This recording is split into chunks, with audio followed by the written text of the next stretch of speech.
Happy Navratri to all of you. मेरे सारे viewers को नवरात्रि की ढेर सारी शुभकामनाएं। जैसा कि आप देख रहे हो, माता रानी इस बार सिंह पे सवार ना होकर के हाथी पे सवार होकर के आ रही हैं। बिकॉज इस बार ये शारदीय नवरात्र बहुत ही शुभ फलदायक हैं। इस बार आपने देखा कितनी सारी घटनाएं हुई हैं, भौगोलिक कहीं कहीं यहाँ पे कुछ हो रहा है, वहाँ पे कुछ हो रहा है। तो इन सब चीज़ों को देखते हुए माता रानी से यही प्रार्थना रहेगी कि आने वाले समय में वो ढेर सारी खुशियाँ लेकर आएँ, हर जगह सुख हो, शांति हो, समृद्धि हो। इसी कामना के साथ आप सभी को नवरात्रि की ढेर सारी शुभकामनाएं। माता रानी आप सभी पे अपनी असीम कृपा बना के रखें, सबके रोग दुख कलेश दूर करें, सबके जीवन में खुशियां रखें। सो गाइस, जैसे कि आप देख रहे हो, कल से हमारे शारदीय नवरात्र स्टार्ट हो रहे हैं। यानी साल में 2 नवरात्र पड़ते हैं, एक चैत नवरात्र, दूसरे शारदीय नवरात्र। तो इस शारदीय नवरात्र स्टार्ट हो रहे हैं। वैसे अगर आपको व्रत स्टार्ट करने नवरात्र के पहली बार फर्स्ट टाइम आप उठा रहे हो, तो आप चैत के नवरात्र उठाइए, बहुत ही शुभ माने जाते हैं वो।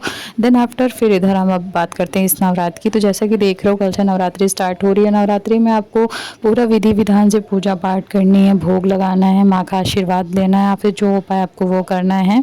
तो चलो बताते हैं पूजा की विधि किस तरीके से आपको क्या करना है। आपको ना कल के लिए सारी तैयारी आज से ही करके रखनी पड़ेंगी। दैट्स मीन वैसे तो पितृपक्ष चल रहे हैं, बहुत सारे लोगों के यहाँ आज शायद हो गया होगा, बहुत सारे लोगों के यहाँ कल होगा, मतलब बहुत सारे लोग आज ही निपटा लेंगे। लेकिन थोड़ा बहुत जो बचा हो उनके यहाँ कल अर्ली मॉर्निंग हो करके फिर वो शॉपिंग करेंगे, फिर वो पूजा पाठ करेंगे। लेकिन हमने आज करके और आज शाम को हमने मार्केटिंग कर ली है।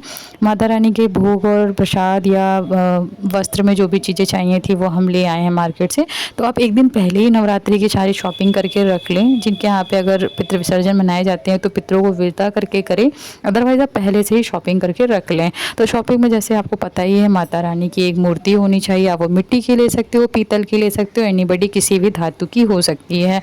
साथ में माता जी के वस्त्र हो जाएंगे, चुन्नी हो जाएगी, कलश हो जाएगा, सुपारी हो जाएगी, नारियल हो जाएंगे, और देन फूल पत्तियाँ, मेवा, मिष्ठान और पूजा की सारी सामग्री जैसे धूप, लुभान, लौंग, कपूर, अगरबत्ती, धूप बत्ती, घी, दिया, गंगा जल, तेल, ये सब चीज़ें आप यूज़ कर सकते हो। साथ ही जो आप दीपक जलाएंगे, सबसे पहले तो बहुत से लोग अखंड दीपक जलाते हैं। तो अखंड दीपक के लिए आप देसी घी का यूज़ कर सकते हो, देसी घी नहीं तो तिल के तेल का यूज़ कर सकते हो।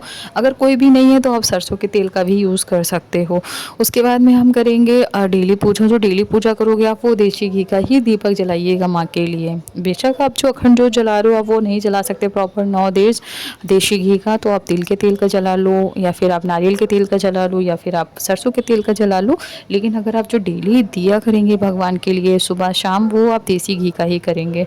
देन आफ्टर फिर आपको इस तरीके से सारी तैयारी कर लेनी है। फल फ्रूट जो आपको भगवान को भोग लगाने हैं वो ले लेने हैं। और देन आफ्टर अब हम करेंगे पूजा की प्रिपरेशन। जैसे कि आप देख रहे हो आपको क्या करना है। अब आपको नवरात्र वाले दिन घर को पूरा साफ़ सुथरा धूल बना के, चंदन छिनक के, पूरा घर का कोना कोना क्लीन करने के बाद, दैट्स मीन मॉर्निंग में जैसे मंदिर में धुलाई सफाई होती है वैसे आपको अपना घर साफ़ कर लेना है। फिर एक कोने में जहाँ पे भी आपको लगे, आपको मंदिर में लगाना है तो मंदिर में, या घर के किसी भी कोने में या किसी भी कमरे में आप माता जी का एक आसन लगा लीजिए। एक चौकी रखिए, चौकी पे रेड कपड़ा बिछाइए। रेड कपड़ा बिछाने के बाद मार्केट में बहुत बहुत तरीके के आसन हैं, आप जिस तरीके का चाहे वैसा ले लो। लेकिन मैं यहाँ पे भी रेड तूली कपड़ा लेकर बिछाऊंगी। तो इस आसन पे मैंने रेड तूली कपड़ा बिछाया हुआ है। फिर माता जी को बिठाने के लिए हमने थोड़े से अक्षत डाले हुए हैं चावल, फिर उस पर हम माता जी को बिठाएंगे। और माता जी को बिठाने के बाद साथ में इधर गणेश जी बिठाएंगे। बिकॉज माता जी के साथ साथ प्रथम पूजा तो गणेश जी की होती है, तो इधर बगल में गणेश जी को बिठाएंगे। साथ ही अब हम कलश स्थापना करेंगे। कलश स्थापना के लिए आप किसी धातु का भी कलश ले सकते हो, स्टील, पीतल, लोहा, या फिर स्टील, पीतल, तांबा, या फिर आप मिट्टी का ले लो। मिट्टी का सबसे बेस्ट है, आप मिट्टी का ले लो, मिट्टी के साथ में बनाओ। तो आप मिट्टी का एक कलश ले लो, फिर उस पर आप स्वास्तिक बनाइए। स्वास्तिक एकदम अच्छे से बनाइएगा, उसको काटना पीटना नहीं है, जैसे बनता है आप उस तरीके से स्वास्तिक बनाइए। उसके बाद में फिर उसमें आप आम्र के 5 पत्ते लगाइए, अंदर गंगा जल, उसके अंदर हल्दी, रोली, चंदन, टीका, और साथ में एक धातु का सिक्का, वो गोल्ड हो सकता है, सिल्वर हो सकता है, या फिर नॉर्मल एक सिक्का हो सकता है। उसको उसके अंदर डालिए, अपनी विश मांगते हो उसके अंदर डालिए। फिर उसके बाद उस कलश को मौली कलावे से बांधिए। फिर उस पर पूरा जैसे बनाते हैं वैसे बना लीजिए। आम के पत्ते लगाइए, नारियल लगाइए, नारियल पे चुंडी या कलावा लपेट दीजिए, और फिर हमारा कलश की स्थापना कर दीजिए माता जी के बगल में, जैसे देख रहे हैं आपने मैंने यहाँ किया हुआ है। देन आफ्टर अब हम माता जी को चढ़ाएंगे फल फूल। तो माता जी के लिए हम ये फूल लेकर आए हैं। फूलों का श्रृंगार करें माता जी को तो माँ बहुत खुश होंगी। मतलब वैसे तो आप जो भी उनके लिए माला लाए हैं मोतियों की, फूलों की, वो तो अब चढ़ाएंगे, पर माँ को फूल से बहुत ज़्यादा ही अच्छा लगता है। आप देखोगे वैष्णो देवी वगैरह आप जाते हो नवरात्र में तो पूरा द्वार जो है फूलों से सजा होता है। तो हमने पहले माता जी को फूल चढ़ाए और देन आफ्टर फिर हम माता जी को भोग चढ़ा रहे। भोग में हम फल फूल चढ़ा रहे हैं और साथ ही ये मेवा मिश्री का प्रसाद था जो हम यहाँ पे माता रानी को चढ़ा रहे हैं। मेवा का प्रसाद रहेगा, आप इसको 9 डेज़ बराबर माता जी को दे सकते हैं। साथ में 9 डेज़ आप फल फूल भी दे सकते हैं। फिर माता जी को हम श्रृंगार का सामान देंगे और ये माता जी को हम श्रृंगार का सामान अर्पण करेंगे। अच्छा, श्रृंगार का सामान हर कोई दे सकता है, मोस्टली हर कोई मैरिड ही पर्सन रहते हैं या अनमैरिड भी रहते हैं, तो माता जी को श्रृंगार का सामान दे सकते हैं। साथ ही अब हम माता जी की जोत जलाएंगे, अखंड जोत तो ये पहले से ही हम जलाएंगे। इस जोत को जला करके हम 9 दिन प्रॉपर रखेंगे और नॉर्मल रोज़ की पूजा करने के लिए रखेंगे।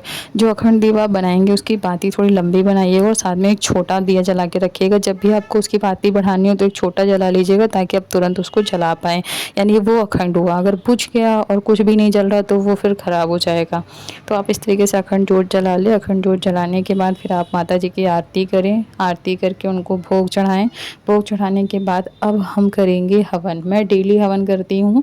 इस तरीके का एक हवन कुंड आप ले लेंगे, उस हवन कुंड में आप डेली हवन कर लीजिए। हवन कुंड नहीं सही, आपके घर में कोई भी ऐसा बर्तन है जिसके अंदर आप हवन कर सकते हो तो आप डेली हवन कर लो। डेली हवन करने का मीन्स ये है कि आप कंडी की, लोबान की धूप दीप करके पूरे घर में उसका धुआं कर सकते हो। उससे शुद्धि आती है घर के अंदर। माता रानी को हरे भरे सजे खुशबू वाले घर बहुत पसंद आते हैं। तो आप इस तरीके से एक छोटा सा कोई भी पात्र ले लीजिए या हवन कुंड ले लीजिए, उसमें थोड़ी सी ये कंडी आप जा कर के गैस पे रख दीजिए, वो जल जाएगी। फिर उसको ला के इसमें रख लीजिए। फिर उसके ऊपर देशी घी, लौंग, कपूर, धूप बत्ती एंड बूरा, यानी जो हवन का बूरा होता है वो डाल करके और फिर लौंग के 4-5 पीसेस रख करके, फिर कपूर के 4-5 पीसेस रख के फिर आप जला देंगे। अच्छा, जो लौंग आप यूज़ करेंगे वो फूल वाली यूज़ करेंगे जोड़े के साथ में। फिर इस तरीके से आप उस हवन में आग लगाएंगे और भगवान जी की आरती पूजा अर्चना करेंगे। अच्छा, बहुत से लोग पान का भोग लगाते हैं माता जी को, हमारे यहाँ नहीं लगाते, लेकिन बहुत से लोग पान के पत्ते का भोग लगाते हैं माँ को। तो जो आपको पान के पत्ते का भोग लगाओगे ना माँ जी को, पान में वही आपका पान का पत्ता, लौंग, कपूर, एक किशमिश और एक सुपारी एंड एक लौंग डालकर, इलायची डालकर जो लगाते हैं, उसको आप फिर क्या करेंगे, माँ को भोग लगाने के बाद फिर उसे आप इस हवन कुंड में जला देंगे। तो ये माता जी को बहुत प्रिय है। इस तरीके से भी आप पूजा पाठ कर सकते हो। ये जो धुआं है वो आपके पूरे घर में फैल जाएगा, घर के अंदर। घर में जो घंटी की ध्वनि, आरती, मंत्र उच्चारण, धूप, लोभान की महक, खुशबू होगी ना, उससे माता जी बहुत प्रसन्न होंगे और आपके घर से सारी नेगेटिविटी चली जाएगी और घर में ढेर सारी खुशियाँ होंगी। तो इस तरीके से आप 9 दिन प्रॉपर माता जी की पूजा कर सकते हैं। सुबह शाम माता जी को प्रसाद चढ़ाइए, भोग चढ़ाइए, सच्चे मन से उनकी प्रार्थना करिए, पूजा करिए, पाठ करिए, तो माँ प्रसन्न होकर आपकी सारी मनोकामना पूर्ण करेंगी। तो इस विधि विधान के साथ अगर आप पूजा पाठ करेंगे तो आपकी सारी मनोकामना पूर्ण होंगी और माता रानी आप सभी पे अपनी असीम कृपा बनाएंगी। सो गाइस, इस वीडियो को मैं यही वाइंड अप करती हूँ। आपको मेरे वीडियो पसंद आ रहे हैं तो प्लीज़ फ्रेंड्स एंड फैमिली के साथ शेयर कीजिएगा। मैं मिलूंगी नेक्स्ट वीडियो में। जय माता दी।